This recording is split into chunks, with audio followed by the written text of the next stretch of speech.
Hello everybody and welcome back to this tutorial, and right now what we are going to do is we'll actually code a program that will help us to sniff the credentials from the FTP login. Now the FTP is really insecure. It sends the credentials, by which I mean username and password, in an unencrypted plain text, and all we have to do if someone is logging in from our local area network to the FTP is sniff for the packets and run our program, which will print out the username and the password. So let us see how we can do that. First of all, let us go to our Python programs, and before I do that, let me just enlarge this. Where is the enlarge? Okay, so it's here. Zoom in. Go to my local network programs and let us nano ftp sniff.py. There, all I need to specify is first of all the line that we always need, user being Python, and we will use two libraries, one of them which we encountered before, which is the opt parse library, which we will use to parse our actual available options, which we will specify then to the user. And we also need to import this kp.all library, which will help us to actually sniff the packets and print the username and password from the packet. So let us import it. So import opt parse, and from kp.all import all, which we specify by this star right here. And for now on, what we want to do is first of all parse our settings, see what we will need in order to run this program. So what we will need is basically just to specify the usage of the program itself, which will just be running over the program, and specifying the interface on which you want to actually sniff.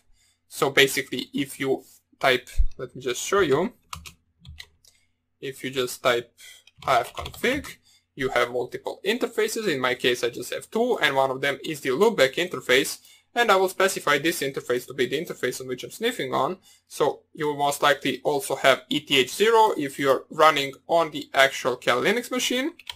So let us go to the FTP sniff and see how our code will look like. We need to make first of all the main function, and in that main function first of all we want to parse the options. So we will use the usual thing, the parser, which will be equal to the opt parse dot option parser. This is something that we used before, so nothing really new for us, and in there we want to specify the usage of the program for the actual user. So we can do it by this, specifying double quotes or single quotes and just printing usage of the program. So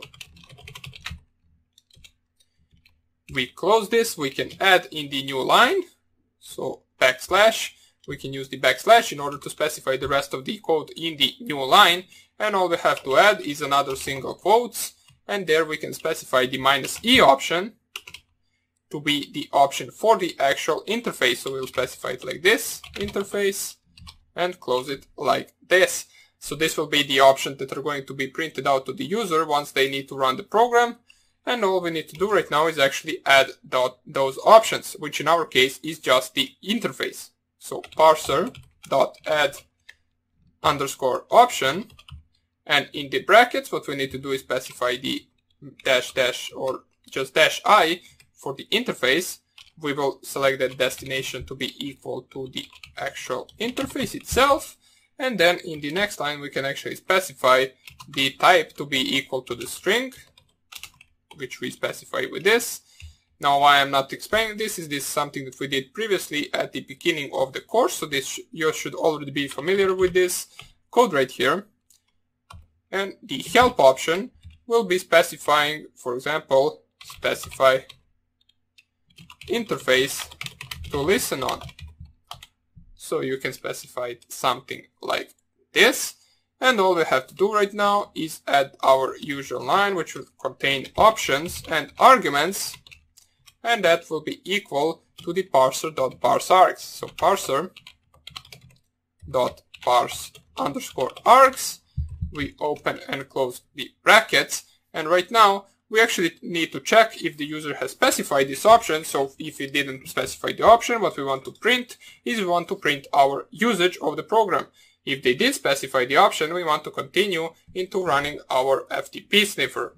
So We can check that as always with the if options.interface, since that is the actual destination that we specified as an option, is equal. We need to specify double equal, since one equal, if you remember, will be only giving the actual value to the variable. So we need to specify double equal in order to check if the options.interface equals to none.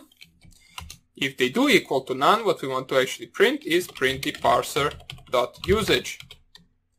And once we print that, we can exit the program, since user didn't specify it correctly and needs to run it once again.